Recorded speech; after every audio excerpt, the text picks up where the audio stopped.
a top SVB today. How do you see this one unfolding against Eklent Kaçi? Well, two of the biggest breakers in the game, two of the best, I think, when the balls lay tough, and there is no easy racks on these tables, so I expect it to be a very close match. I think somebody's going to reach out and grab it with a big shot and maybe put some racks together. Absolutely. Right then, let's see how this one unfolds. It is time for our second last 16 match on the TV table. It's Shane Van Boening against the reigning and defending champion, Eklent Kaçi. What a moment. Here we go.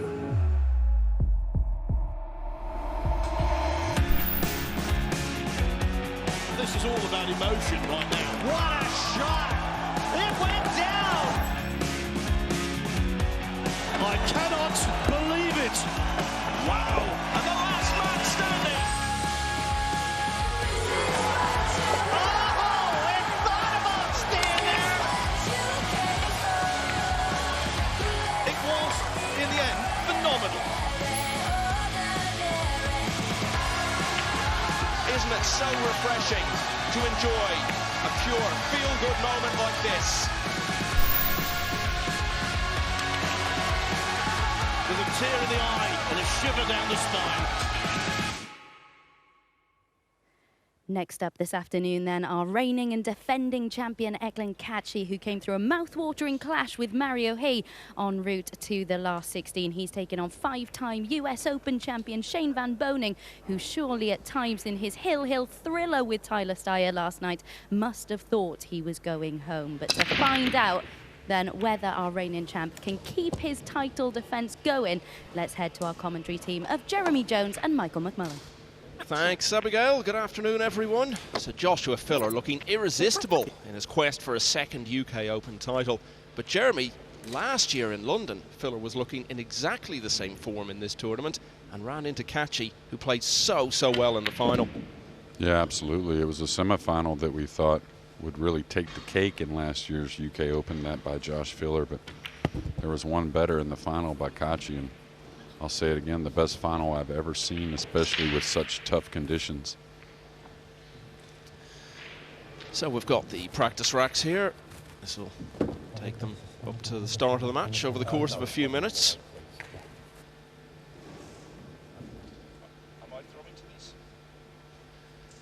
So, while they warm up, let's hear what these two established giants of the game had to say ahead of this last 16 encounter.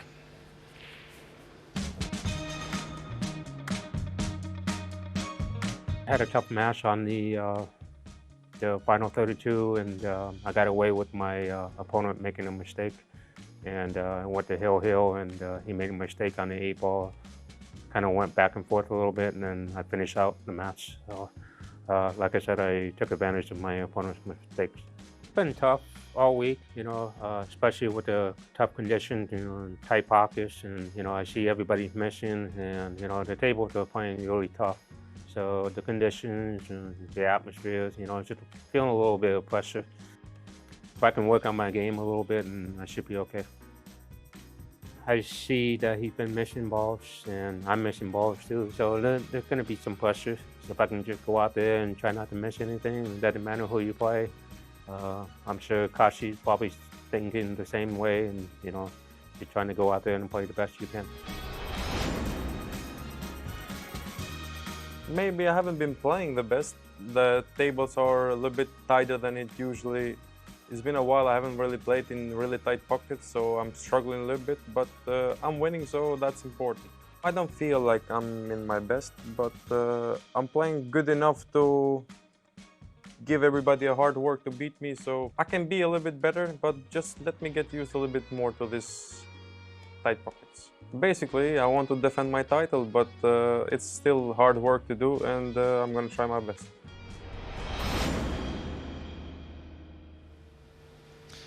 I don't know if you're aware of this, Jeremy, but on this side of the Atlantic, there's a very popular television programme called the Great British Bake Off. I think we could call this the Great UK Break Off, because when the break is working, these two are basically the two best there are.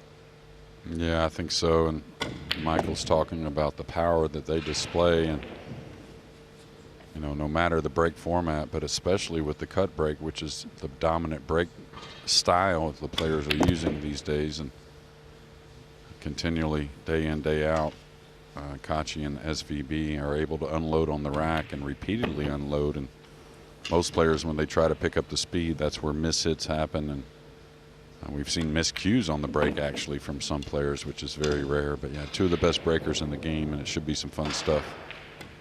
Yeah, I hope someone's got a spare set of balls, because of the way these two both pound into them, we might need it if it goes close. Shane Van Boening doing what he spends so much of his life doing, practicing his game. You go to any event when he's not playing, even sometimes when he's been knocked out, you'll see him spending hour after hour, and quite happy to just go off into his own company, into his own world.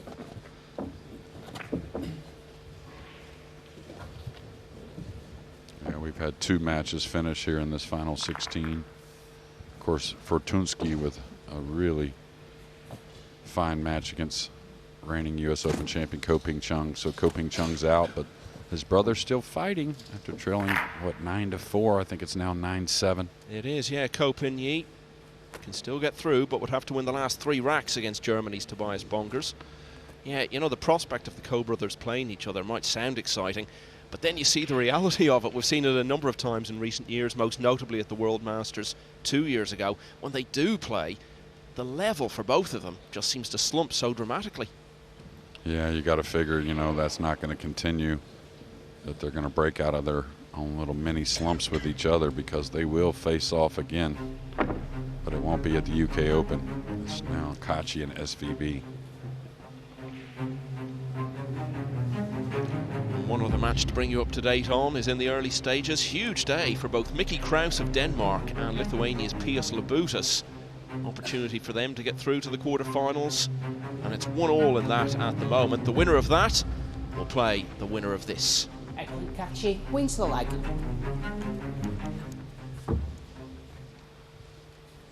First rack, Eklent Kaçi to break.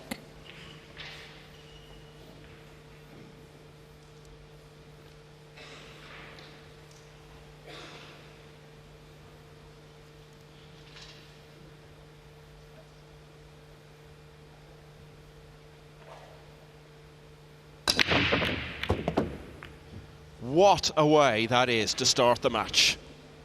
Eklent Kaçi wins the rack. With the golden break, Eklent Kaçi is already into a 1-0 lead. A slightly embarrassed smile, but a very pleased smile for the Albanian. Well, we talked about how these two unload on the break, and it was done to very good effect there, JJ. Yeah, absolutely. I always talk about how fast the 1 ball vanishes for Kaçi compared to other players, but it was the 9 in a quick manner exiting to the lower left corner. And he'll take that, that's for sure. I mean, and that's that bonus. I mean, we talk about it every tournament. Does anyone make more 9s on the break than SVB? And Kaçi's right in that same boat. Well, you need a bit of good fortune, of course, but the power they bring to it obviously massively increases the chances of the 9 being hit with the force it needs. Okay, so you might be unfamiliar with the game. If you are, you're probably a little bit bemused by what's happened there. So the basics of 9-ball, so long as you hit the lowest valued ball remaining on the table first, Rack any 2, pot is Eklent legal Kaçi and to keeps you break. at the table. The Leading winner one rack to is nil. the player who pots the 9 ball, irrespective of what else happens. And if you pot the 9 on the break, you win the rack in 1 shot. Hence, the golden break. 1-0 Kaçi.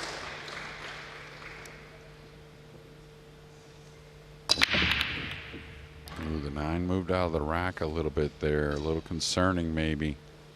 Not what the players want to see. When the 9 moves a bit, we see a few more dry breaks. And quite the opposite of rack number 1. SVB to the table quickly in rack number 2. If you heard a little cheer in the background, that was a guy that keeps winning. Tobias Bongers, a big win over Ko Ping Yi. Yeah, he had a big win yesterday in the last 64 against Jason Shaw. So he's now, in those matches, beaten 2 players who won major titles on the Matchroom pool scene as part of the World 9-Ball Tour in 2023. And so, Tobias Bongers will play Mieszko Fortунski for a place in the semis. Yeah, some names going to make more noise. Not sure who it is yet, but Of course, definitely a breakout for Bongers. We've talked about Fortunski for some time, but he really showed his class today along with what he's done in this UK Open so far. And Bongers has had a bunch of wins that you would consider him more than a mild underdog. I think if you were looking at the start of 2024 to say which players might make the leap forward and go deep in one of these events in the course of the year, Bongers would certainly have been high on that list because he had a lot of good results last year. Yeah, absolutely. And, you know, another one that's just kicking off, Mickey Kraus and Pius Labudas. Pius Labudas, you got to figure, is a little favorite, been in this setting a few times and making some noise again here somewhat early in 2024. Well, Labudas was one rack away from the final of the Spanish Open. Basically an identical event to this last summer. Yeah, I'm not sure he's going for the make here. Maybe just banging the one around, trying to bring the cue ball behind the red 3. Well, squash that. Eklent Kaçi has come to play. And he did play Shane Van Boening last weekend in the Scottish Open, another world ranking event. Smaller in many ways than this, but an extremely strong field. Most of the world's best were in it. They met at this last 16 stage. Kaçi won before losing in the quarterfinals to Duong Kwa Kwang, who went on to claim the title in Glasgow. Yeah, I'm not sure what he's doing here. Is he trying to push behind the 7 maybe? Good touch from the big man. Now Shane's going to look at a kiss shot off the pink 4, playing the blue 2 off the pink 4 into the left middle. Could kick at this, trying to play the same shot, but he's going to go to the air.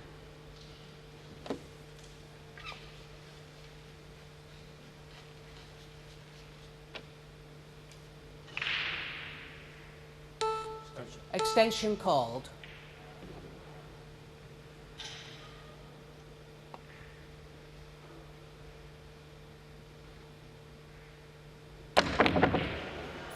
Fluke it cross side.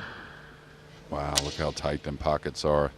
That hit very deep in that middle, catching both knuckles.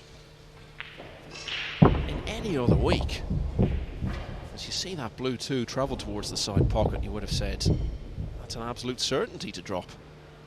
Yeah, the blue 2 caught all 4 knuckles on both side pockets before laying up over the side, and I think very playable for Kaçi. And I don't think Kaçi has played poorly. You know, all these players are going to consider when they miss a ball here and there, they haven't played their best. But, I mean, that's just been somewhat of the theme this week for a lot of players. And I think why we have some upsets at times, such a mental game. Take a guy like Bongers or some other players that are playing very well. It's all about getting settled.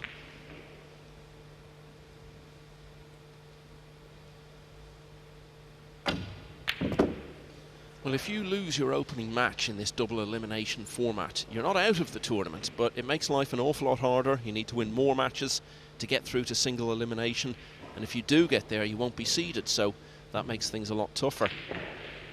Kaçi almost did lose his first match. He was in the second round because he was one of the highest seeded players, so got a bye through round 1. Played Jose Alberto Delgado of Spain on the opening night. 3-1 down, won the next 4, but then lost 4 in a row after that, turned it around, looked like he was going to win 9-7 and missed about as straightforward a 9 ball for the match as you'll ever see missed. Got it done 9-8. So he is still undefeated in this tournament. Since then he's beaten Mickey Kraus, Mario He in a massive slog yesterday, and then Tolian Han, former World Cup finalist with Singapore, to take him through to this final 16. Yeah, I watched a replay last night of that 9 ball he missed against Delgado, and it was amazing the amount of time he took over that ball actually before getting down into position to play the 9. And luckily for Kaçi, kind of got a chance to bounce back after that miss. And I think he's still looking, of course, to play his best pool, but I don't think he's that far off.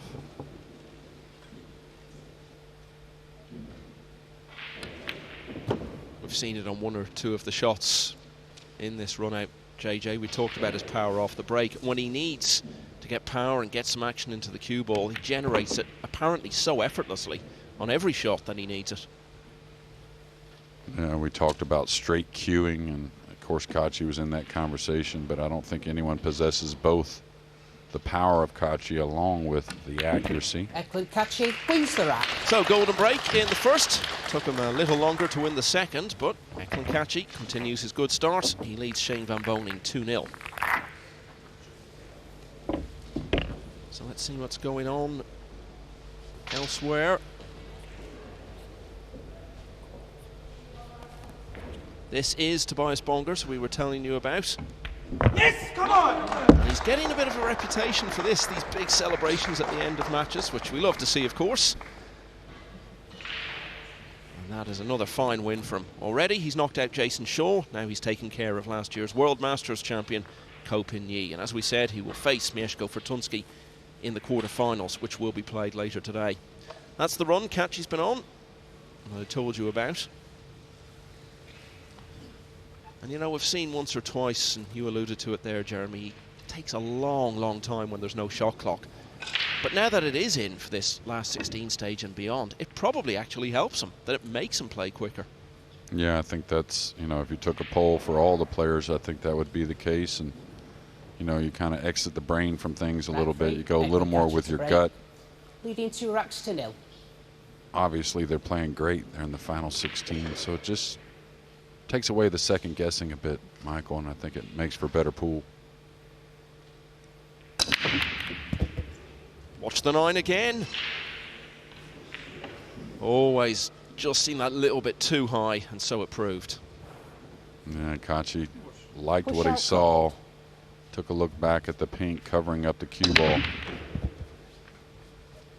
And that's the thing, right? That's why we talk about with players, you got to try to keep developing the harder break, because you make an odd ball here and there. Maybe you make 2 or 3, get a little more action on the 9. And if you have less work on a tough table, it just kind of makes sense. Well, that pink 4 pulls up a little earlier, or travels maybe a roll and a half further, and this would have been a good chance for Kaçi to make it 3-0. Such are the vagaries of how the balls settle after the break. Yeah, of course, he's playing the most experienced player on the planet, SVB, and he's had a couple easy wins, and then he had a couple really tight ones his last 2 matches. Of course, epic one with Tyler Steyer last night. Yeah, that was one of those that was so close all the way. He eventually got through Van Boening in the deciding rack against his fellow American. But he'd had it tough in the previous round as well. Was pushed to 10-8 by Bui Trong An of Vietnam. He also got a bye in the first round, Van Boening. His first match was against home player Jake Newlove, who put up a decent fight but eventually succumbed to 9-4. And then a very comfortable win over former World Masters runner-up Lo Ho Sum, 9-1 before those matches that he played yesterday, both of which went very close. Well, not happy with that one, and you can see why. No, I'm surprised he went off that side of the blue too. I thought he would try to edge it, put the 2 on the back rail and run the cue ball up table. And, you know, one thing that he also relies on, and undoubtedly has been one of the best tactically, he can't win all those titles without it, but not the one he wanted there. Kaçi from Albania, only 25 years of age, but he's already been around for some time.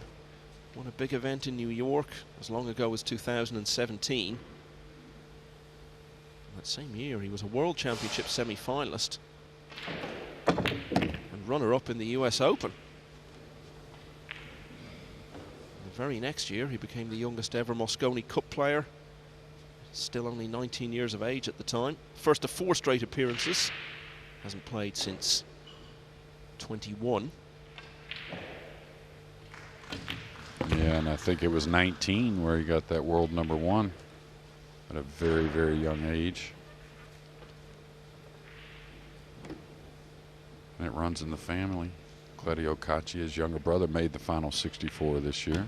I'm sure he's in the audience, sweating big brother.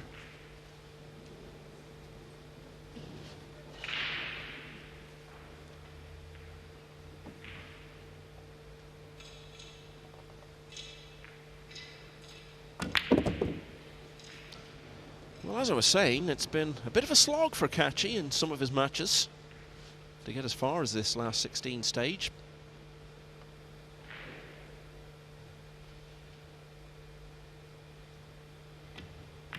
But the early stages of this match could hardly be more different.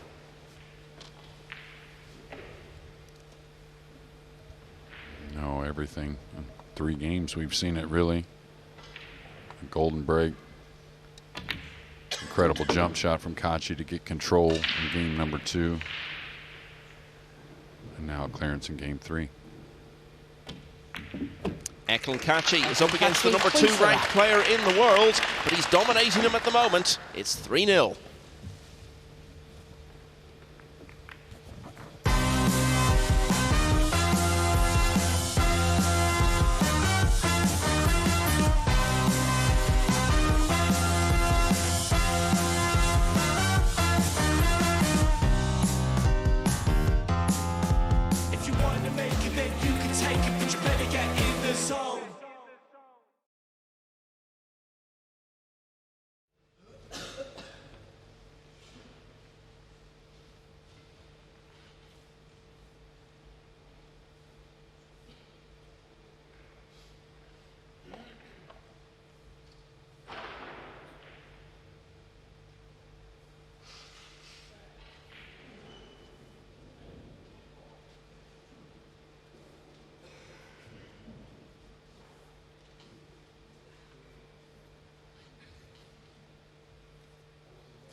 If you want to make it, then you can take it, but you better get in the zone. It was during a golden late spring, early summer that Eklent Kaçi won this title last year at the UK Open. And it was a golden break to start his last 16 encounter with Shane Van Boening, unleashing that trademark power on his very first shot of the match. And that secured him the opening rack. Rack 4. Had to take a slightly longer route, a much longer route in fact, to win the second and the third, but he has added them. So 3-0 to the Albanian, race to 10 for a place in the quarters.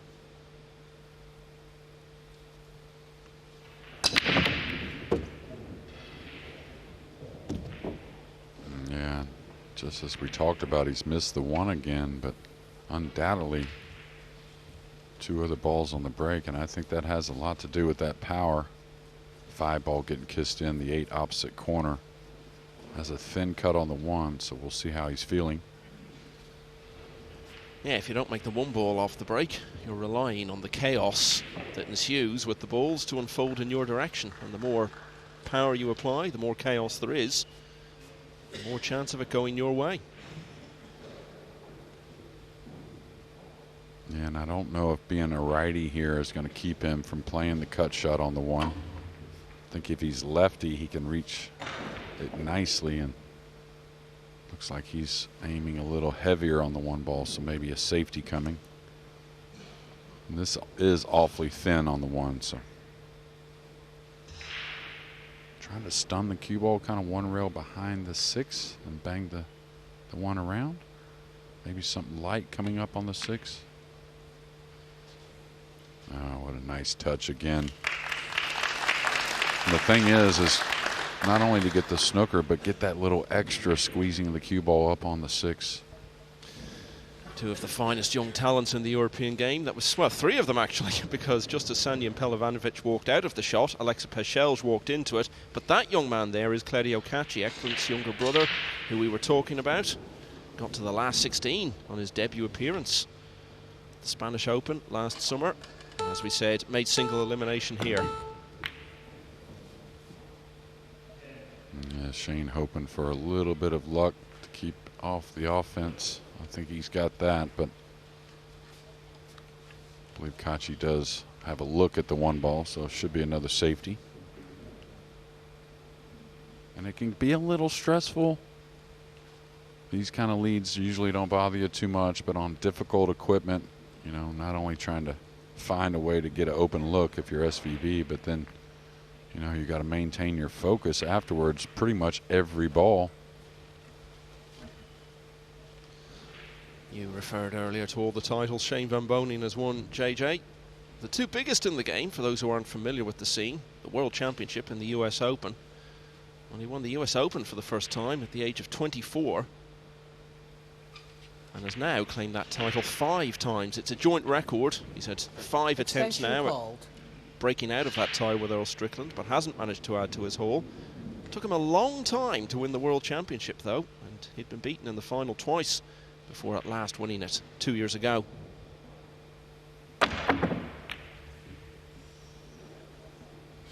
Yeah, giving it a big effort to try and jump bank it cross side.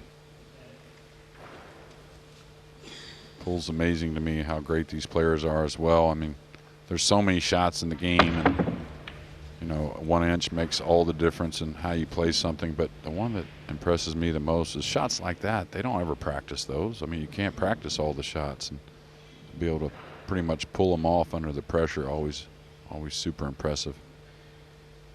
Cutting this using this brown maybe to hold the cue ball. Now I'm not sure the red 3 passes the pink. If it doesn't, he may play the 2 and come one rail and kind of cannon into the red. Lays pretty natural to do so.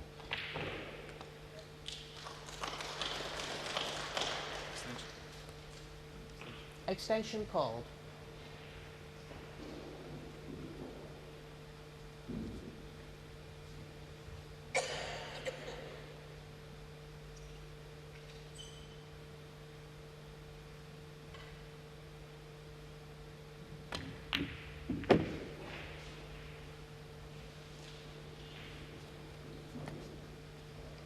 Michael, you could see him really staring at the cue ball as it was coming back across. Anytime you're tight on one, you'd like to be as straight as possible.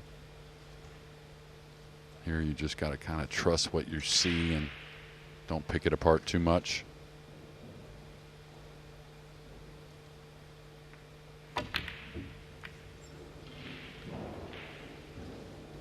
Well, what went wrong there, JJ? Well, just knowing Kaçi and watching him so much, kind of pulled the trigger a little quicker than normal, and certainly quicker than I anticipated. Maybe got a little bit of a kick on the red 3. Another reason why you want to be somewhat straight on those tight ones.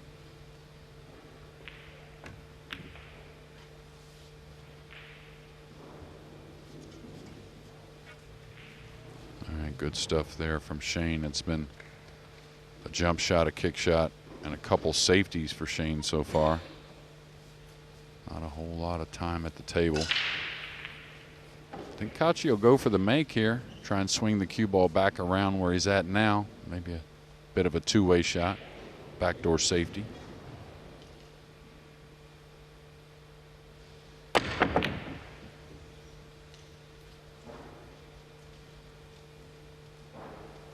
Well, that cue ball not scratching makes all the difference in the world with a difficult pink near the green 6.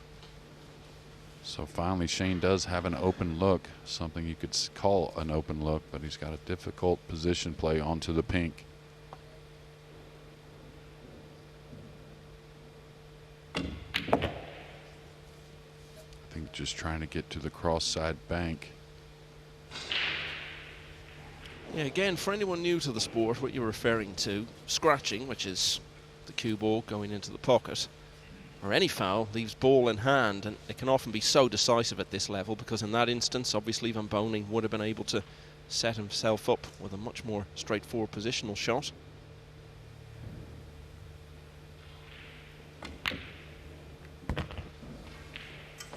Yeah, that's going to upset him. Not getting enough draw on the cue ball to kind of bump the green 6 more into position. Did get a piece of it, and the focus was always the bank, but that wasn't that difficult for SVB. And this 6 is near the cushion, so it does bank, but always makes it very missable. May not play the bank, may go up table with the cue ball.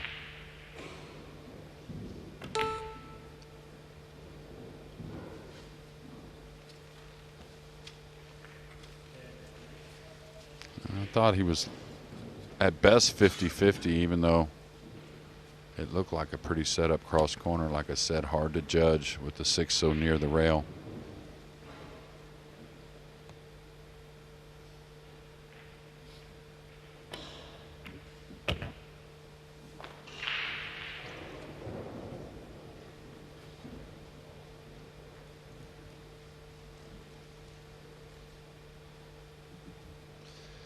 Shane Van Boening cutting a very frustrated figure. We're seeing the head shaking already and just can't get any grip on the match so far.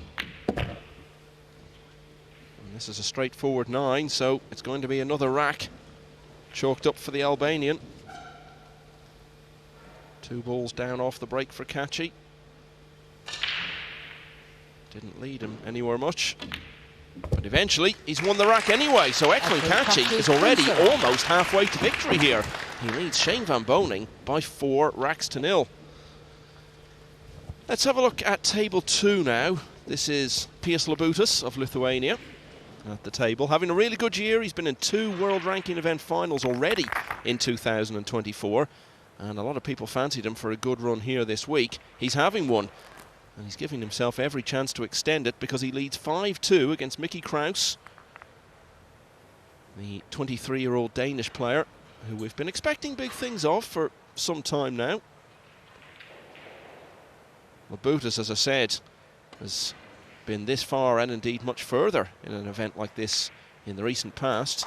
At the Spanish Open last summer, got to the semi-finals and was 1 rack away from a place in the final. I was about to go ahead, Michael. I was about to say he was always a very good player and seemed like knew all the shots. I think he's gotten better at not missing the odd ball here and there, and maybe better at the long ball, but that one got the best of him. Leading 4 racks to 0. He's still in good shape there, though. Kaçi in wonderful shape here.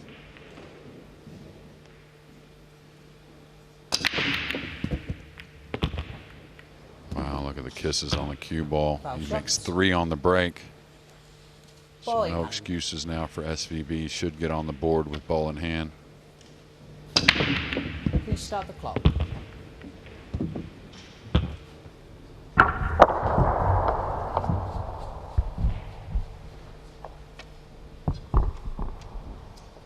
Three balls off the break. Not that unusual an occurrence.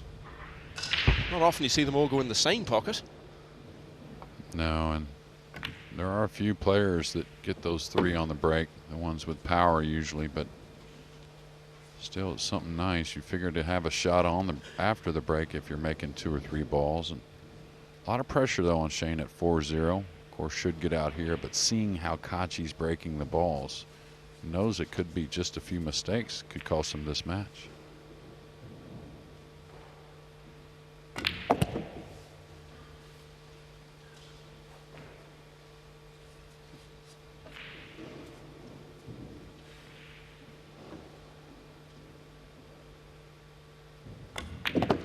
Really didn't have a great year in the matchroom events in 2023.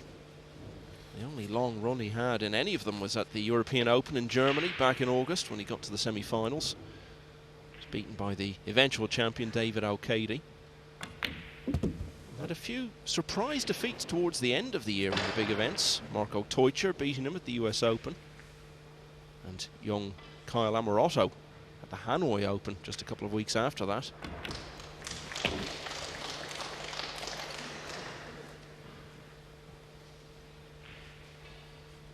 Yeah, I kind of feel like Shane not picking it apart so much here, trying to get the arm going and get to the breaking end.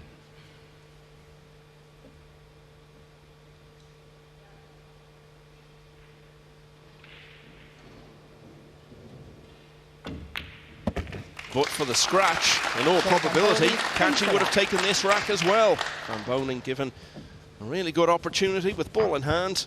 3 of the balls already off the table. Straightforward run out, and he's completed it. So Van Boening now trails 4-1.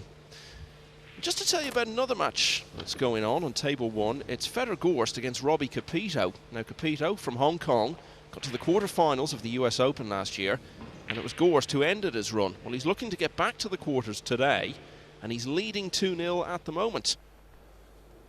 Gorst at the table now, though. Winner of the World Masters just a few weeks ago in Germany. Needed to win all of the last 3 racks to beat Joshua Filler, and he did it. If he wins this match, he'll play Filler again tonight.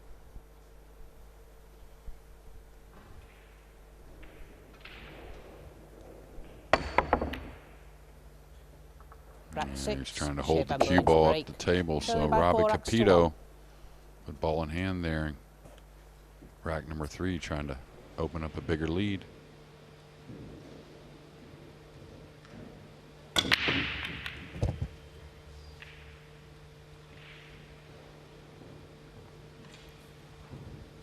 You see a little shrug of the shoulder, but I mean, he's got to be pretty happy with this considering his cue ball's on the end rail. Did get a few kisses like it seems like it always does, the white ball, but this bank does play pretty easily.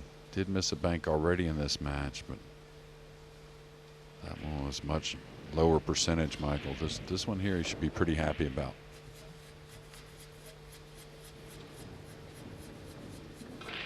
If you notice, though, Shane has taken a little speed off the break, not really going full force.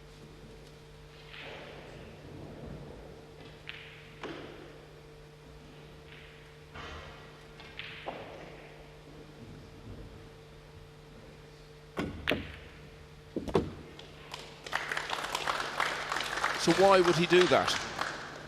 You mean the breaking end of it, yeah? Well, the taking a bit off, as you said.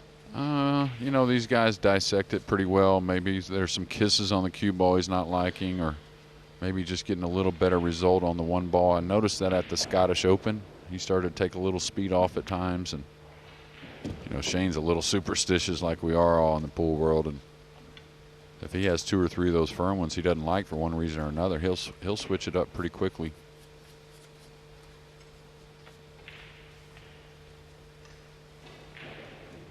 Nice opener on the blue 2. Shot that bank with a lot of confidence.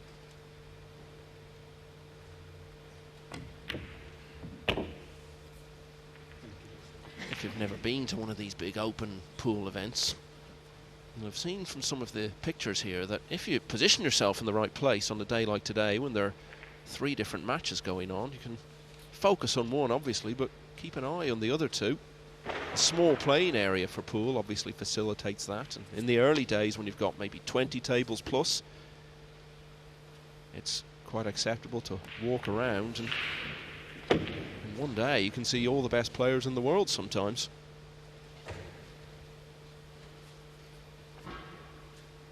Yeah, some of the most unique athletes in the world, the pool players. Fans really get a lot of their time and very open with the fans.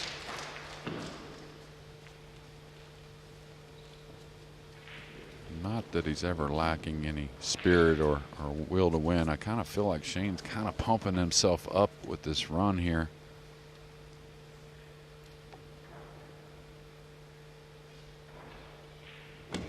So it doesn't look as though Kaçi is going to play any part at all in this 6th rack. And as so often, just that little bit of fortune has been something of a turning point. 4-0, Kaçi scratched on the break. And Boening won that rack, and he's dominated this one. So he's back to only 2 behind now. Kaçi's lead is 4-2.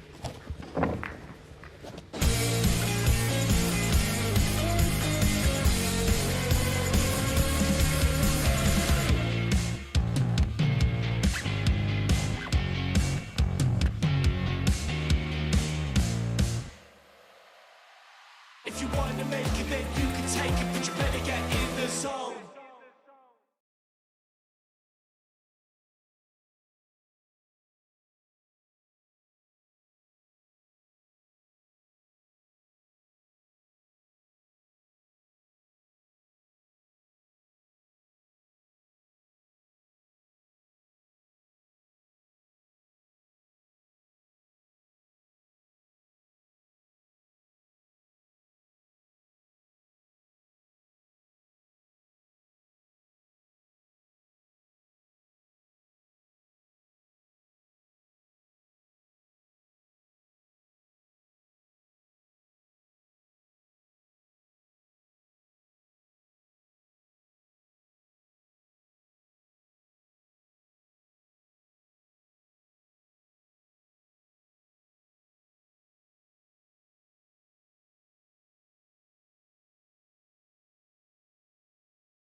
If you want to make it, then you can take it, but you better get in the zone.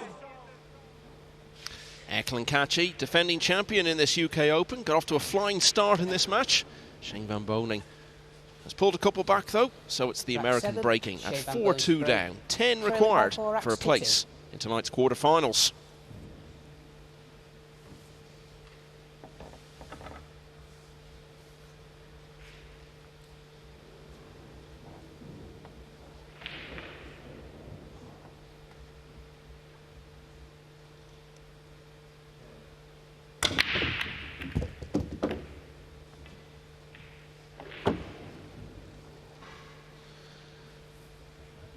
Like Kaçi a couple of racks ago, that's 3 down off the break. Yeah, definitely, of course, not babying the balls at all, but still impressive, the timing, even though not giving 100%, the action on the balls, really nice. Still not entirely satisfied with it. No, he's going to come with the ball off the end rail.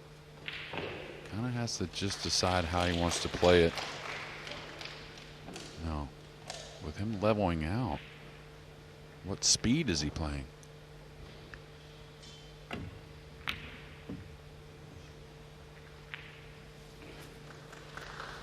As Kaçi returns to the table for the first time since his scratched break when he potted those 3 balls in rack 5.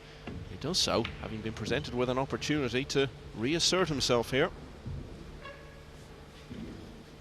Yeah, you could see Shane not too happy with that.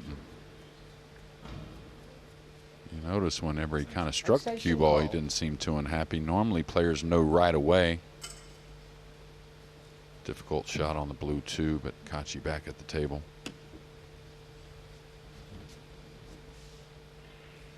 Said it was a golden spell for him around this time last year when he won this title. He was coming in off the back of having been in the final of the World Masters. And it was interesting that he had those 2 good major events back to back, because at times consistency has been hard for him to find during his career from one big tournament to the next.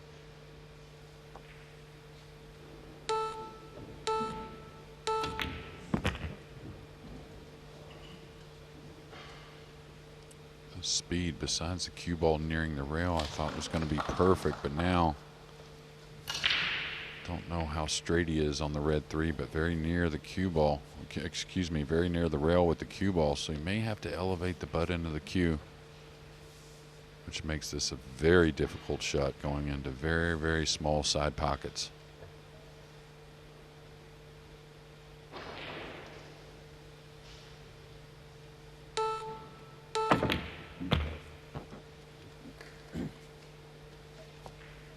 You heard a couple little claps, but I'm not sure the spectators realize how great a shot that was. One thing to have to roll that ball in, but to have to elevate and hit downward on the cue ball to keep position on the pink.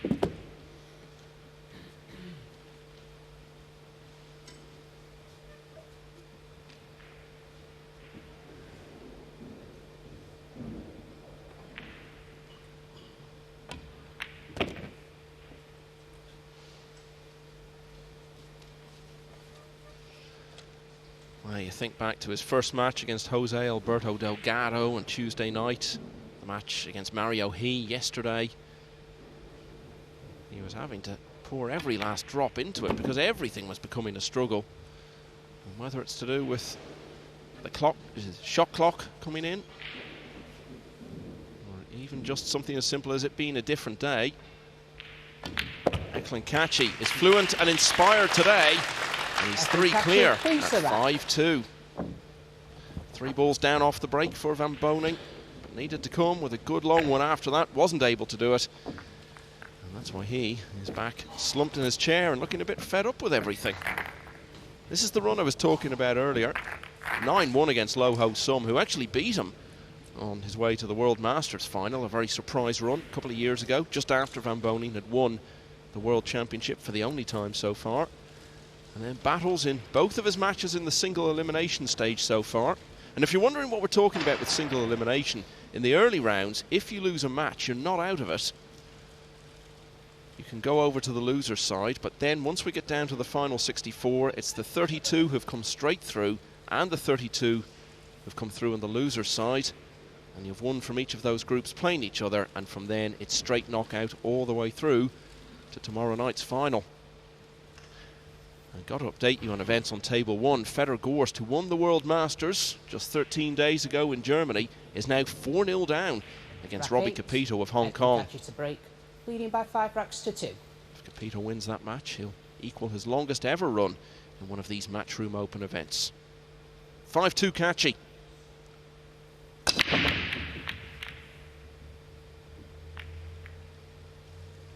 Man, he's missed the one a few times.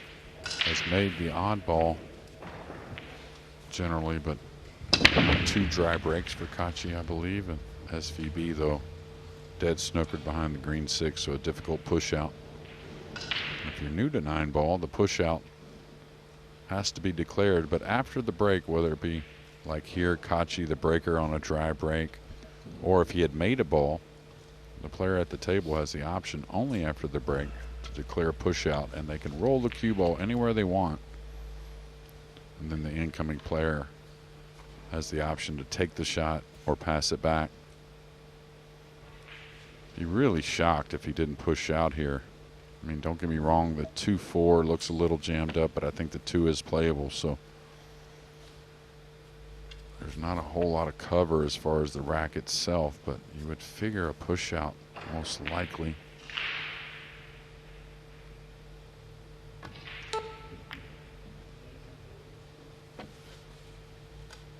And even though a good effort, he knows he's left some of the one and most likely is going to be in a bad spot once he gets back to the table.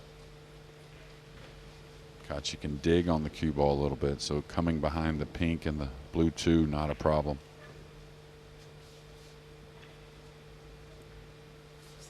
Extension called.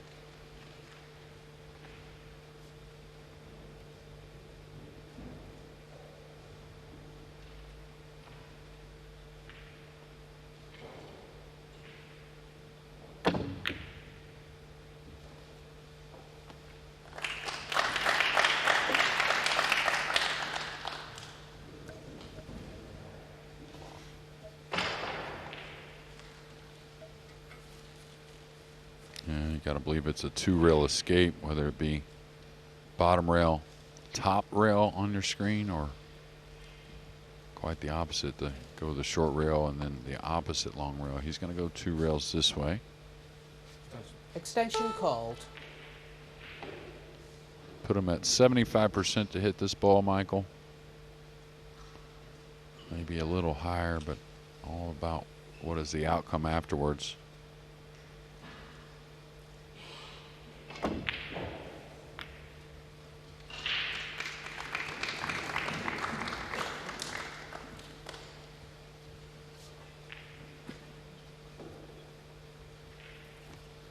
We don't have a stat for head shakes during a match, but I think Van Boening would be off the scale if we did. Yeah, we always say a little of the bitter beer face he gets at times. All right, trying to nip this in and come up the side rail above the brown.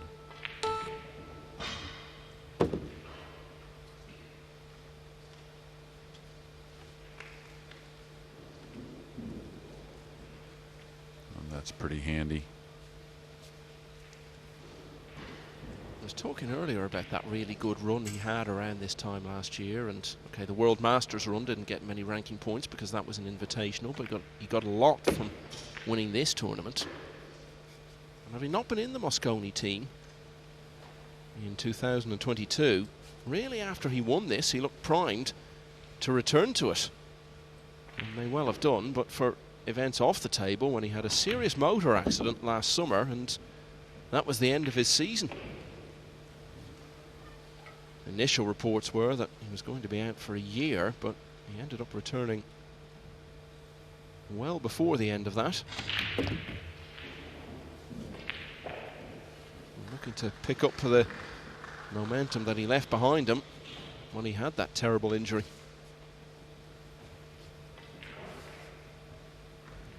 Yeah, it was an incredible pool he was playing, and of course Copigny got him in that Whirlpool Masters final, but took something special from Copigny and then on to that UK Open final that was incredible.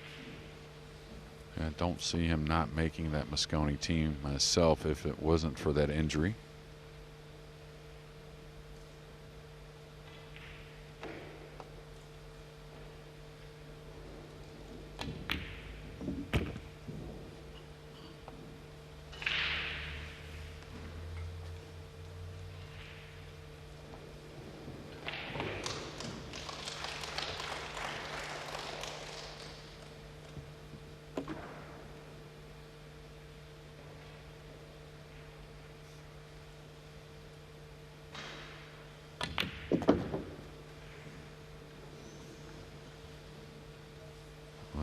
Fortunate there. Those knuckles haven't been the best for SVB. 2-ball some games ago hit them both, and now Kaçi's cue ball kind of from nowhere, really. Shouldn't have threatened that side at all.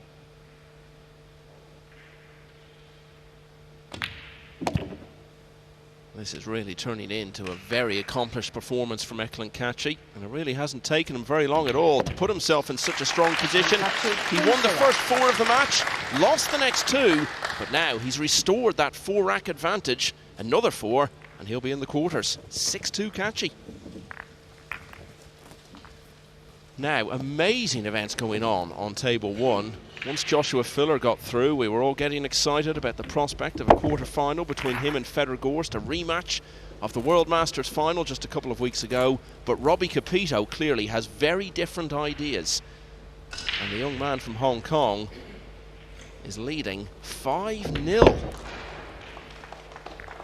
Yeah, a player we talked about when he was, I think, 20 years old, the talent, and when we're going to see him really shine on this World 9-Ball Tour now. Like many others, starting to put it together.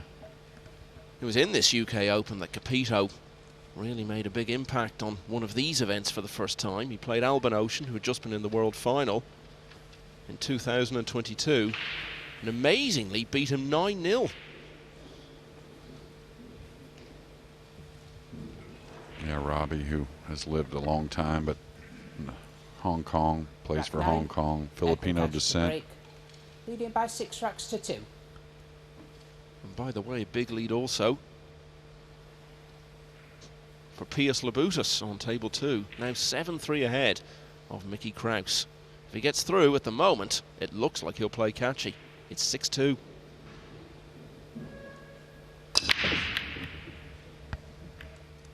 Yeah, amazing, another dry break it looks like, but nothing much for SVB. We saw him take on a jump shot instead of a push out. Or a kick shot, rather it was. Maybe seeing how well Kaçi's playing, trying to take it into his own hands instead of giving the big guy a choice, but it should be a push out here.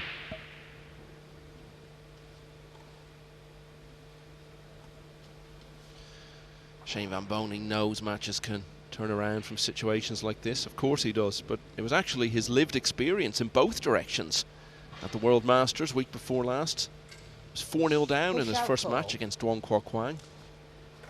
Even after recovering a bit, he found himself 8-5 down, needed to win all of the last 4 racks, and did it. But then it went the other way in his quarter-final against Jason Shaw. He was 7-3 up. Ended up winning only 1 further rack and lost 10-8. Eklent, it's your choice. Yeah, he knows it's not going to be very good. Probably doesn't get this back. Can knock the 1 down table using the 3 maybe. He can run the cue ball off the 1. Maybe put the 1 underneath the 3 and play the cue ball behind the pink. Tons of options off both sides of the 1 here. Is he looking to cut this ball in? Go 2 rails kind of into the blue 2?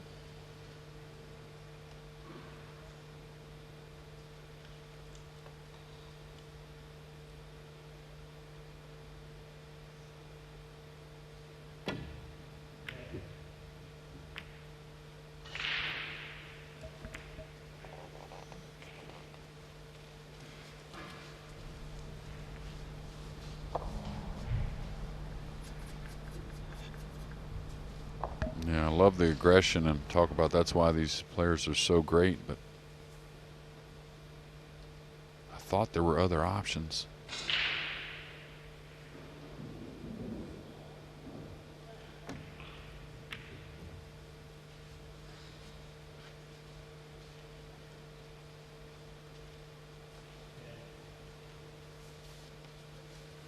The disconsolate walk we've seen so many times in this match. Van Boening's fate again.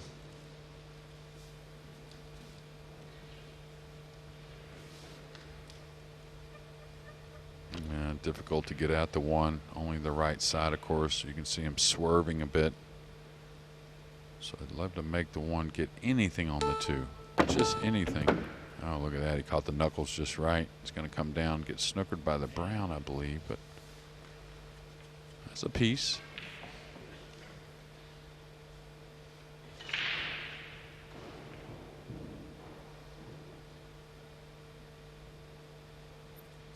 Extension called. Yeah, again, for those new to the game, it's a 30-second shot clock, but you are allowed to call one extension of a further 30 seconds per rack. I think he was looking to maybe edge this ball. Cue ball near the rail. Very hard to avoid the scratch off that left side of the blue.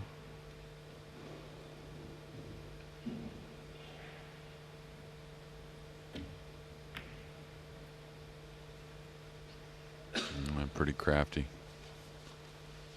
I'll tell you, he's left. I think the brown and the green are in the way of the easy kick shot onto the blue too. So this is, for something not so far away, I think pretty difficult.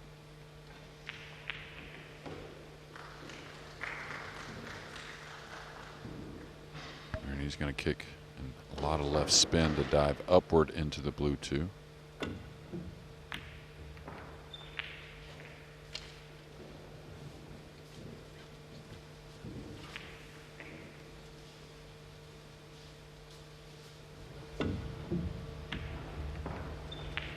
And what turns these kind of matches around, Michael, is of course making a big shot, maybe a little bit of a roll at times, but kicking safe out of some of these safeties in return, and just hasn't happened for SVB, and Kaçi is fully capitalized.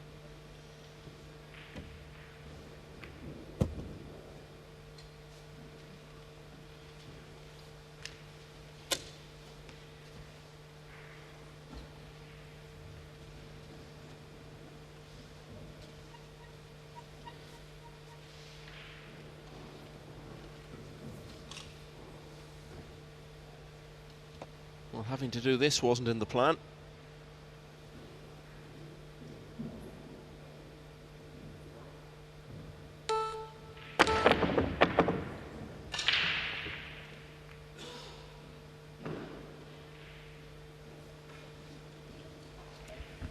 Well, 6-2. I'll tell you, he's got a shot. He's breaking the balls well. Can easily get back in this match.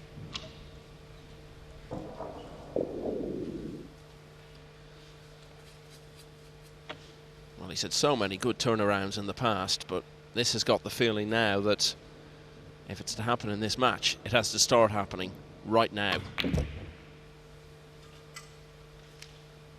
Bit of a let off from Kaçi.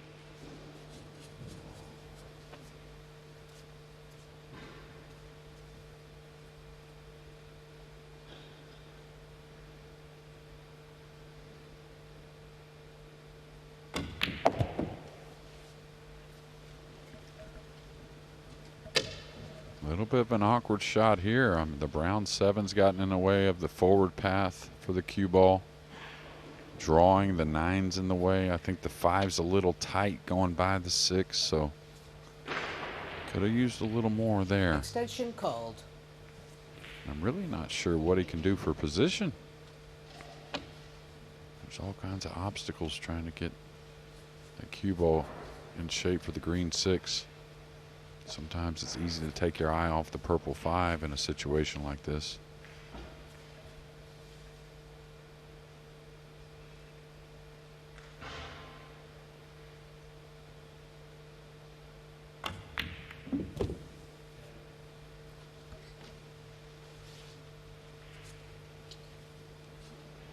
Just feels like nothing's coming easily.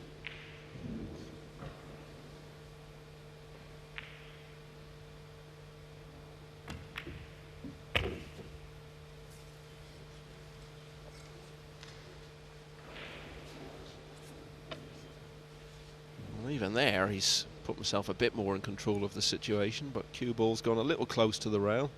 Still, though, massive favourite to run them out from here.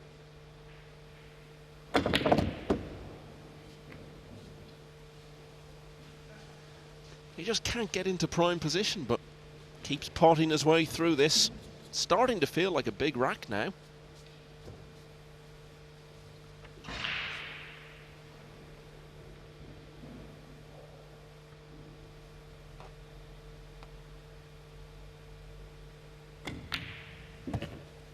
Well, there was a bit of pressure on that, and now at last he's got a relatively straightforward shot to finish. Yeah, Still feel like he's trying to pump himself up for this match.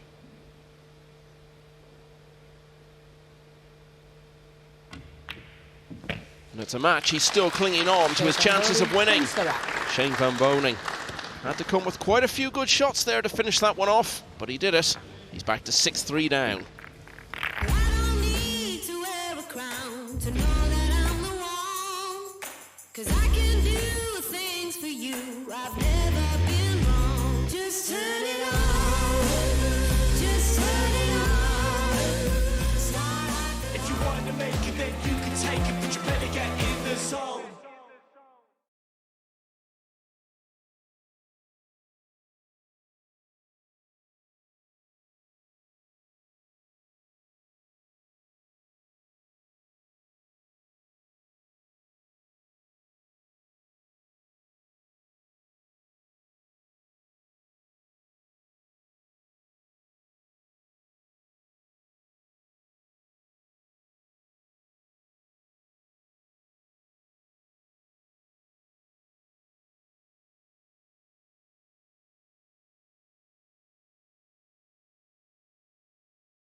If you want to make it, then you can take it, but you better get in the zone. Yeah, really looking forward to this. Don't miss this historic showdown. Tyson Fury and Alexander Usyk clash for the undisputed world heavyweight title live on Sky Sports Box Office. A packed night of boxing. Coverage gets underway from 4 p.m. next Saturday. The fight is available to Sky residential customers in the UK and Ireland. Virgin Media and EETV customers, please contact your operator. Go to skysports.com/box office for more information. Yeah, really looking forward to that one. Well, Tyson's brother Roman Fury was actually in action here in Telford earlier this week, but on the wrong end of a KO blow. So, to see who delivers the knockout pot in this match, let's return to JJ and MM. I think it's mostly been quiet fury for Shane Van Boening in this match. A lot of head shaking, a lot of frustration. Rack 10. And he experienced all the emotions in that previous rack. Ran out of prime position. Took him a long time to get back into it, but kept potting his way through the challenges and eventually had a fairly routine 9 to win rack 9. He's 3 behind. 6-3 Kaçi as Van Boening breaks. Ready to unload.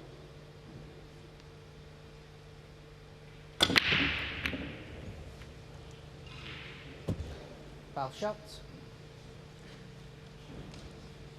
Ball in hand. Didn't like the looks of the balls running around, trying to see if one was going to find the pocket, and the wrong one did.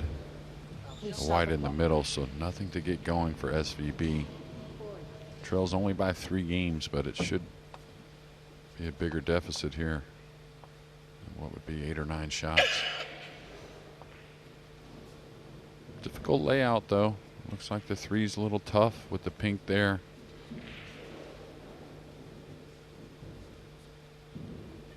And of course, the way you've heard the players talk about the tables, you really can't take a shot off. There are no gimmies.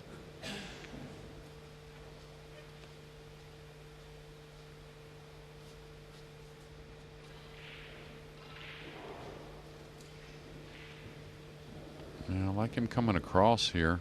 One rail towards the red 3 with the cue ball. If the 3 is posing some kind of problem, getting handy and close on the 2 should help produce something.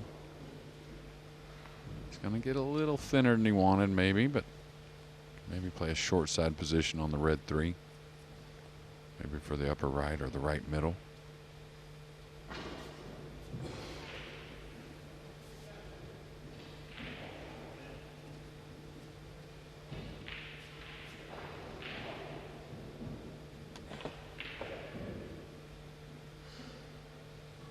Extension called.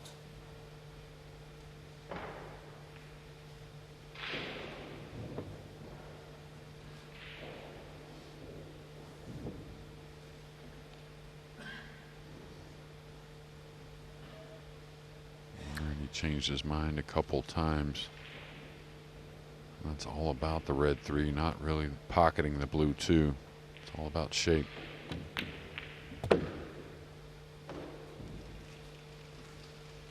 Going to get a little steep in the side, and he knows it.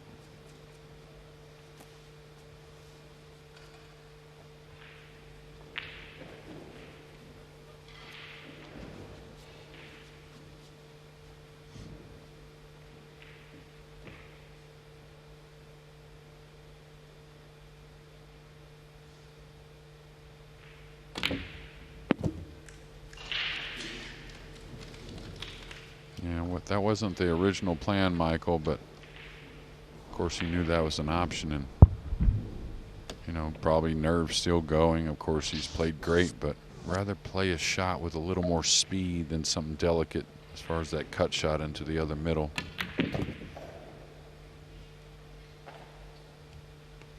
Well, he's been so clinical, so effective from situations like this throughout the match. So it would be a real eyebrow raiser if he doesn't go 4 clear for the 3rd time in the match. Yeah, other American fans watching Skylar Woodward into the building to get a little practice in before his match. Well, 3 Americans in the last 16.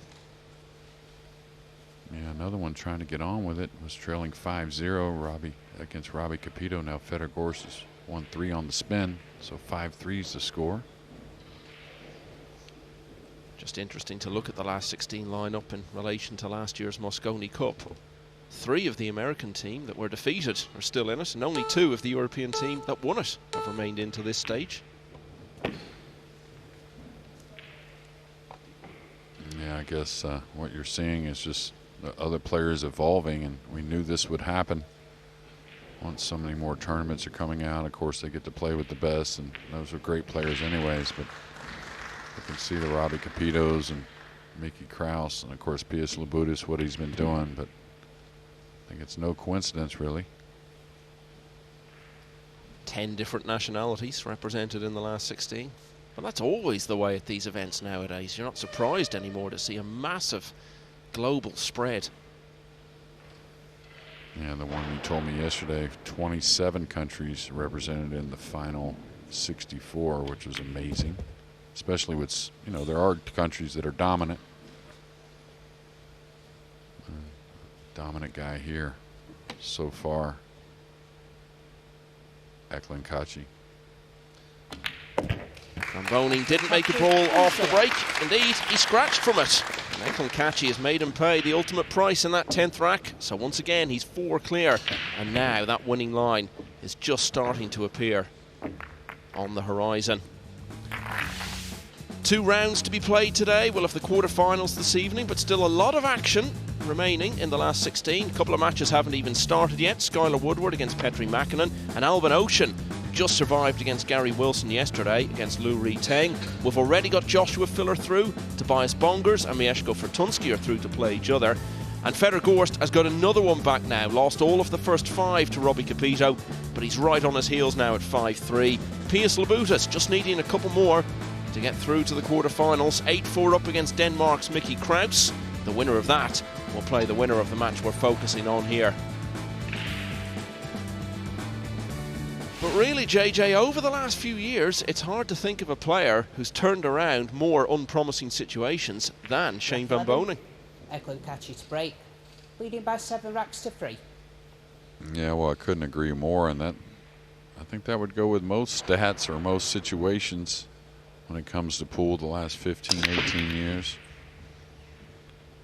Yeah, and this all of a sudden, this rack has become very difficult. Now, what is that, 3 consecutive dry breaks from the players? Kaçi himself has had 3 in a row. So actually, it's the last 4 breaks now. Nothing's been made between the 2 of them.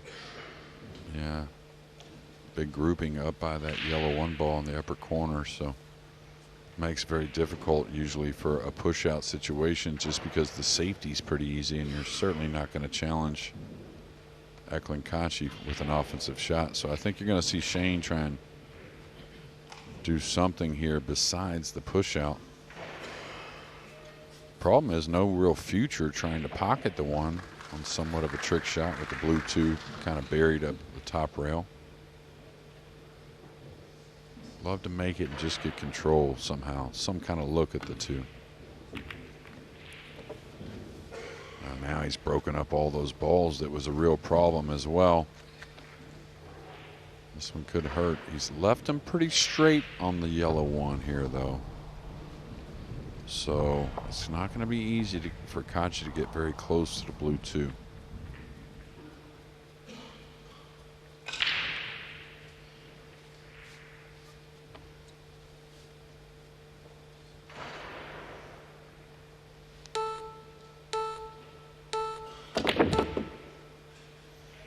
See him putting all power he had into that 1 ball just to get the cue ball some inches off the cushion. Being able to generate that amount of power almost at will is such a huge weapon to have. Big shot coming up here.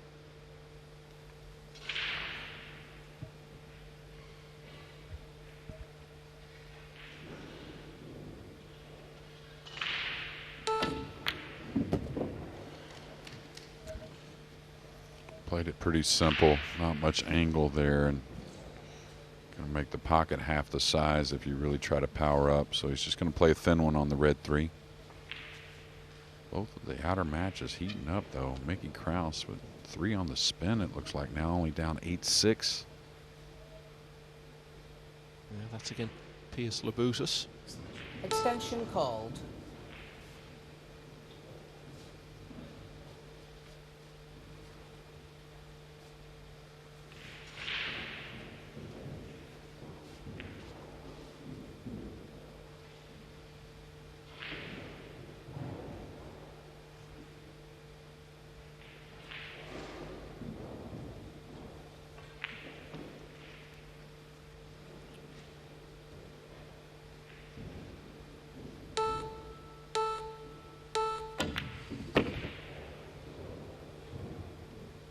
A little more speed, it's going to get there. And I tell you, Kaçi's such a unique player, Michael. And what I'm saying about that is, you know, to have so much power, and usually you give up something in return, and that's just not the case with Kaçi. You really accurate cueing, straight cueing, a great touch, the brain very intact, playing the game of 9 ball, and just a guy that's very, very hard to overcome, you know, when he's confident and clicking on all cylinders.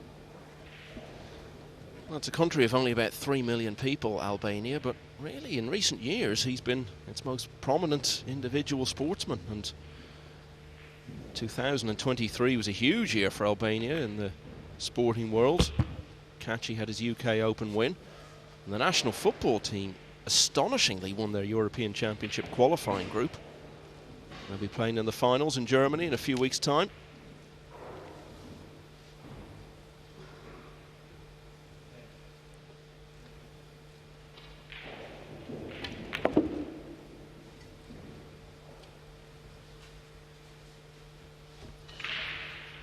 I don't think he has too much angle here. Doesn't really want to go into the 9, or at least that wasn't the plan. He's got to make sure he hits the pocket cleanly here and gets a little draw on the cue ball. Unless he plays into the 9 on purpose, which I don't think so. Yeah, he wants to stay away from that. It's been really good stuff here from Eklent. Yeah, and it's not as if he's hit a lull or had a micro slump even at any point of the match. He's just played well throughout. Golden break with his very first shot. Obviously a bit of fortune involved in that. Although, as we said, the power he unloads on the break makes it more likely something like that is going to happen. And really it got him off and running. And he's played so well ever since. Hasn't been 5 clear yet. But he is now. Eklent Kaçi beat Shane Van Boening 10-4 at this stage on his way to the UK Open title last year. It looks as though we could be heading for something similar today. 8-3 to Kaçi.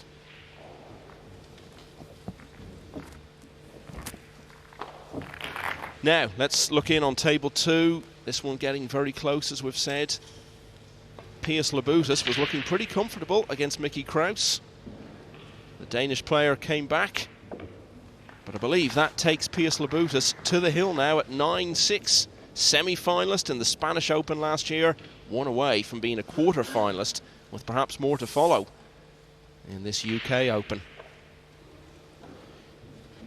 It's interesting this week how many matches we've seen, Jeremy, where a player hasn't really been on top of the break, had a lot of dry breaks, not got a lot of shots off the break, and yet has ended up being in a strong position in the match. We're seeing it again here. As you've said, 3 dry breaks in a row from Kaçi. Scratched on the break before that. And yet here he is 8-3 in front. So why is this happening? Is it to do with the pockets? 8 racks to 3.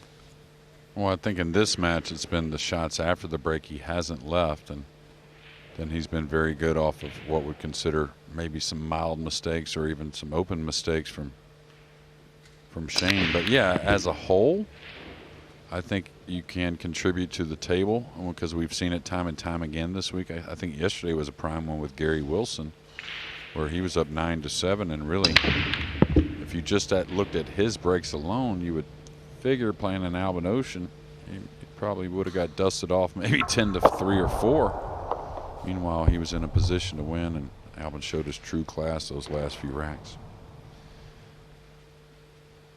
So this, through one thing and another, is the first time Kaçi has still been at the table after his break since as long ago as rack 4.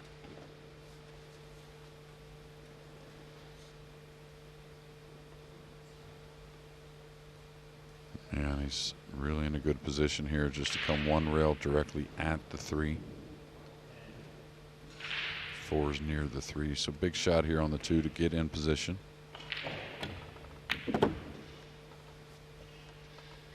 Just so pure, like I said earlier.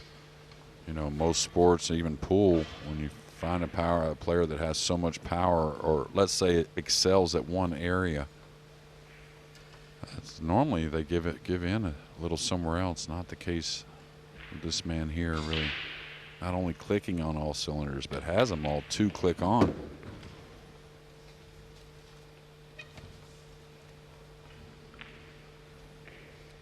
So proud to represent his country, and he was part of the first Albania team ever to appear in the World Cup of Pool back in 2018. And they only won 1 rack in that tournament in Shanghai. They've played in it 3 more times since, and Kaçi's been involved every time. And on each of those occasions now, they've made the second round.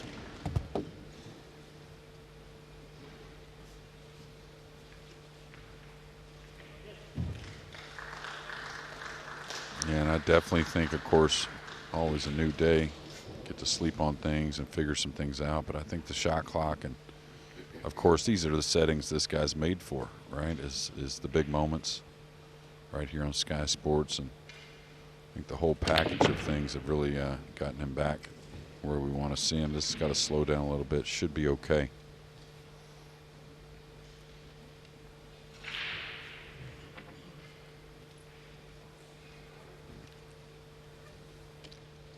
The golden break in the first rack counts as a break and run. It's a very different thing in reality. Now he has a chance to do it in a more routine way for the first time.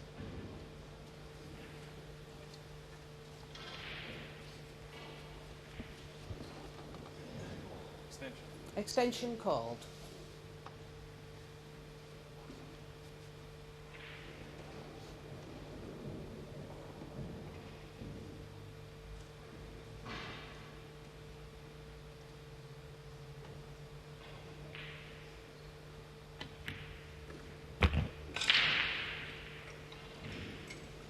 We now know the winner of this match will play Pius Labutas of Lithuania in the quarterfinals this evening, because Labutas has raced through rack 16 and has ended the hopes of Mickey Kraus with a 10-6 win.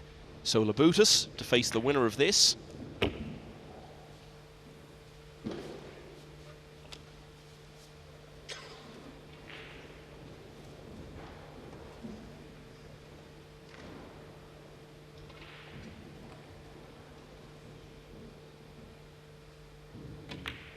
And it's now going to take a huge turnaround from the brink of defeat to prevent that from being Eklent Kaçi. He's won 3 in a row. Kaçi just needs one more. Van Boening will have to win 7 on the spin. It's 9-3 to the defending champion.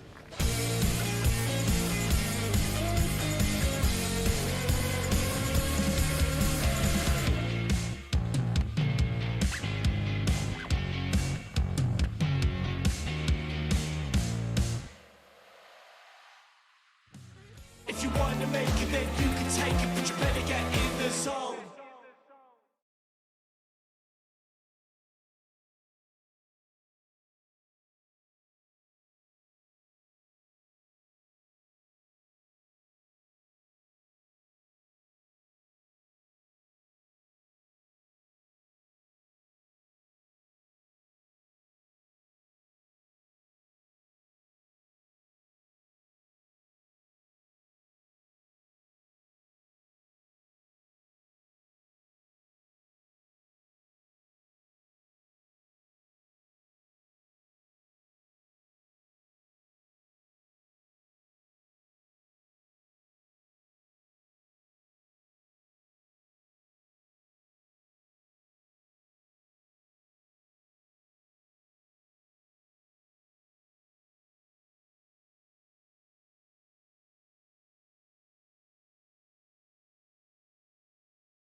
If you want to make it, then you can take it, but you better get in the zone.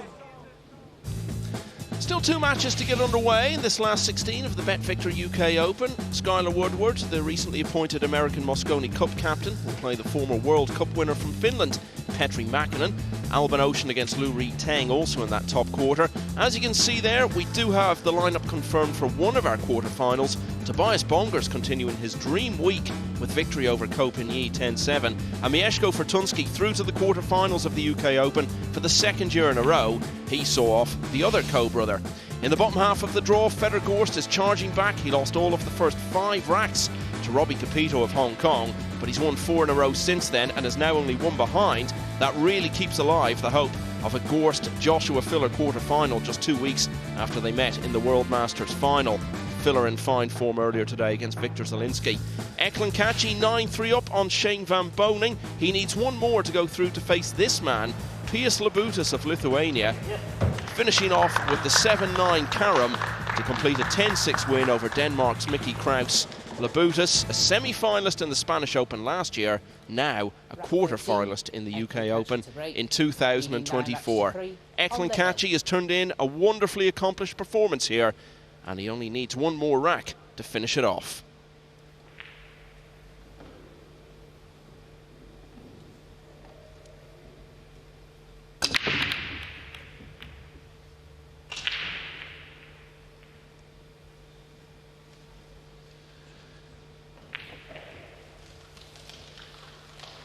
So, for the 4th time in his last 5 breaks, Kaçi has come up dry. Yeah, amazing, really. You could see him kind of look to the pool gods, and don't get me wrong, he's not overlooking SVB even with the 9-3 lead, but moving forward, you know, figuring he's going to win this match. Maybe something he can just discard, but maybe something that may bother him moving ahead. Right now it's been all good though.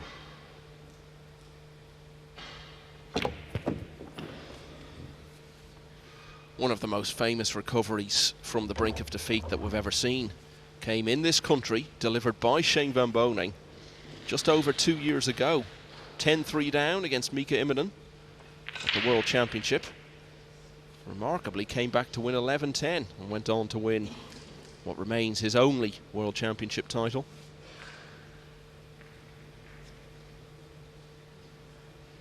Yeah, can't do a whole lot here. Probably just 2 rails to get in position where he's at now. Oh, he played the safety instead.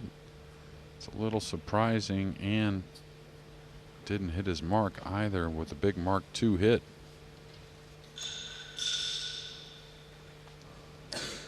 So one American player perhaps bowing out. Another American player absolutely flying now against Robbie Capito. Fedor Gorst was 5-0 down. It's now 5-all. Actually, I think it's 6-5 Fedor now, actually. Score just got updated. Extension call. Of course, I'd forgotten about your amazing ability to watch matches all over the hall from all kinds of distances. Oh, I can't see the close stuff very well anymore, Michael, but stuff far away I can still see pretty well. And I believe, yes, 6 on the spin for Fedor Gorst. Yeah, that's now come up on the screen, so 6-5 Gorst.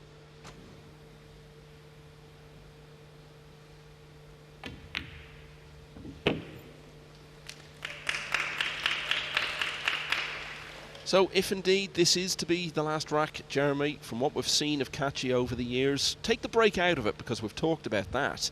But in general play, where does this rank among his performances? Well, I think it's more of what we're used to seeing. I wouldn't put it up there as one of his best ever, just because, you know, maybe he was just too solid, made it look too simple. But there were a few layouts that were tough. Of course, they're all tough on these pockets, but it was just real solid. Kind of what you expect. Almost, you know, you can maybe expect a miss or 2 more.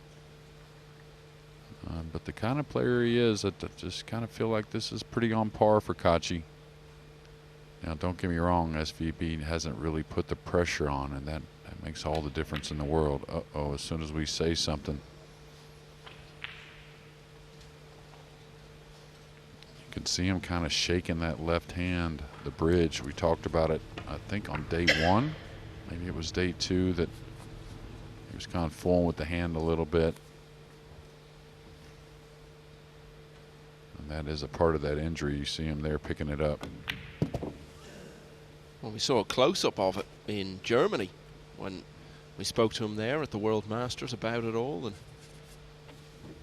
it is still one of the lingering effects of it. So will that miss just be a temporary delay for Kaçi's victory, or the start of a famous turnaround? Well, Shane, the professional he is, of course, will probably play it like he's not trailing so many games, but gotta feel like he's got a little bit of a free run at this match now. Didn't expect that miss from Kaçi, that's for sure.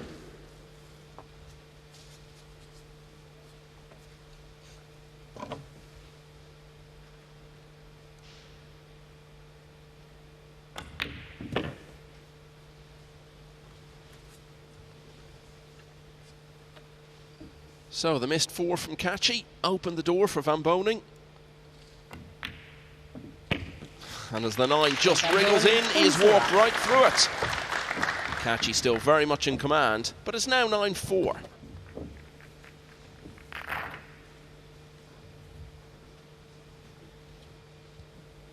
Let's see it again, as Eklent Kaçi clearly reflects on it and what went wrong. So what did go wrong here? Yeah, just trying to pinch the cue ball, maybe trying to hold it a bit too much. You don't really, or I don't anyways, rarely blame the aim for these top players, so maybe just a little bit of a miss hit on the cue ball.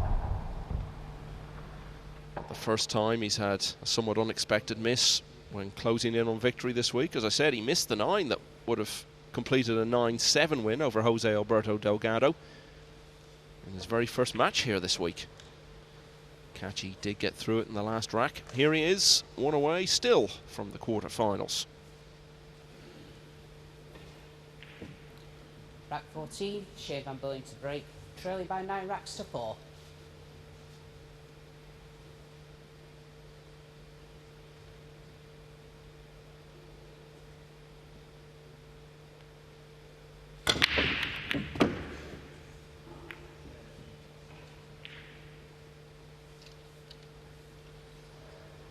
The purple 5 has gotten in the way. Of course, it won't keep him off the jump cue, but a little bit of a body blow, trying to get a shot to get something going. Big favorite here, though. A little bit of an odd stretch for the right-hander, but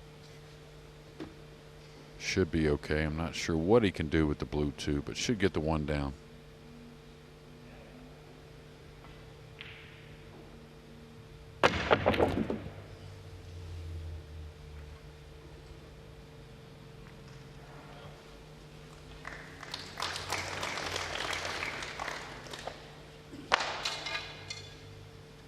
Definite chance now. He's a little off angle, but he'll certainly take that. He ball traveled down, got a little bump on that blue 2, and now in position to cut this lead.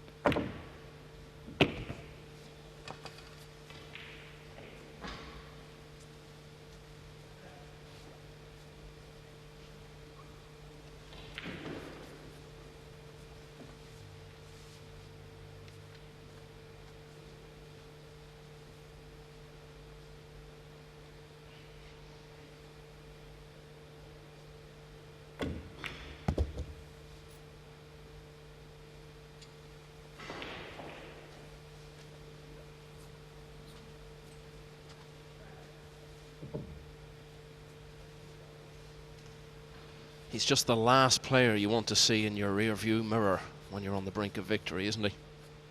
Yeah, that's why we saw kind of an upset Kaçi when he let that pink 4 go in the last rack. I mean, you want to finish Shane when you can, and of course he's always been labeled as a great front runner, but all the great players are, you know, but he's won matches all kinds of ways, and you know, if the break agrees a little bit, gets a little bit of momentum, You never know. It's just amusing, isn't it? You think of 2 or 3 racks in, he was already walking around shaking his head. Here he is now on the brink of defeat, and he looks full of positivity and belief. Yeah, well, if you'll, you know, those first few racks really didn't get the arm going at all, and now anytime you start to feel pretty good with the cue in your hand, you know anything is possible. So needed to win 7 in a row. Well, there are 2 of them. Kaçi's lead now 9-5. Let's look at table 1, this remarkable match in which Robbie Capito raced out into a 5-0 lead over Fedor Gorst, who's just won the World Masters the week before last. Former world champion Gorst, also runner-up in the US Open last year. Gorst responding with 6 in a row to hit the front. This is Capito at the table, and I believe he has this to get level once again.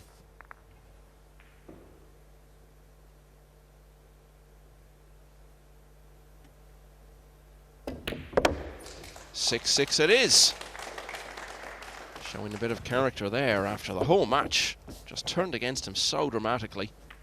It would be a massive deal for him to win this one, get through to the quarterfinals of one of these Matchroom Open events for the second time in, what, about 8 or 9 months.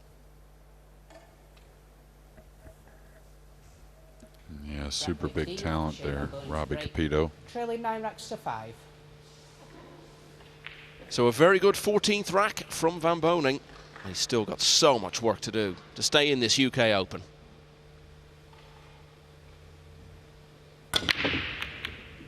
Yeah, the rack has been way inconsistent. Of course, he's lost the cue ball, did make the one up in the corner, but Ball in hand.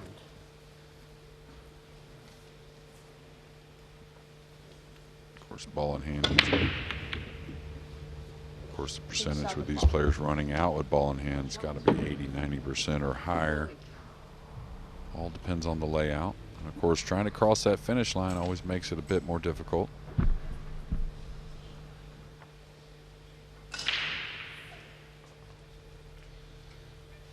You see that stat there. That's actually 2 scratches in the last 3 breaks by Van Boening. Yeah, and these lay pretty nice to try and finish it. The first and last game's always the most difficult, but you'll notice he paid attention to the red 3. It looks a little tight, but if he gets straight like he has, it's pretty much stop your ball for the pink, the purple in the lower right. He's got to work the cue ball a little bit to the green 6, but I think after that missed pink and what was rack number 13, I believe, he's going to make sure things here.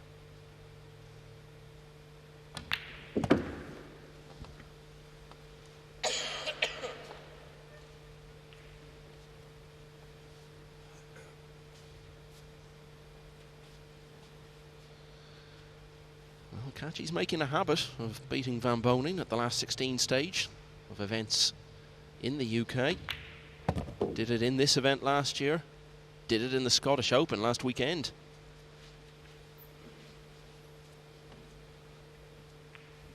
And in a few minutes' time, he may well have done it again here in Telford.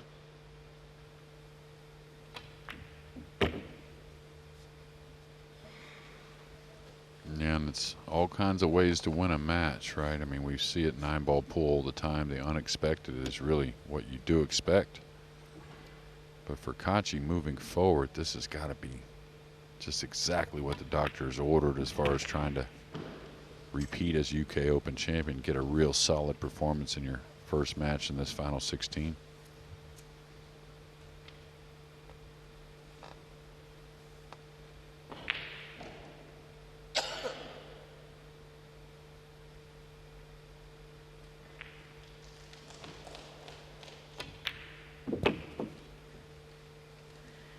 So it looks to be all over for the American. We'll see him again in just a few weeks' time at the World Championship in Saudi Arabia as he looks to win it for the second time in 3 years.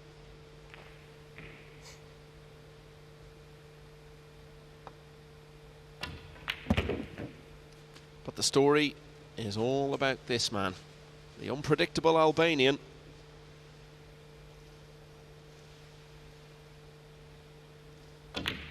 It started with a golden break, it's finished with a golden moment for Eklent Kaçi, as for the second year in a row, he defeats Shane Van Boening at the last 16 stage of the UK Open. Last year, he went on from there to win the title. In this sort of form, he may well do it again. Eklent Kaçi the winner by 10 racks to 5, and he will play Pius Labutas of Lithuania in the quarterfinals later today. So, let's keep the action going, because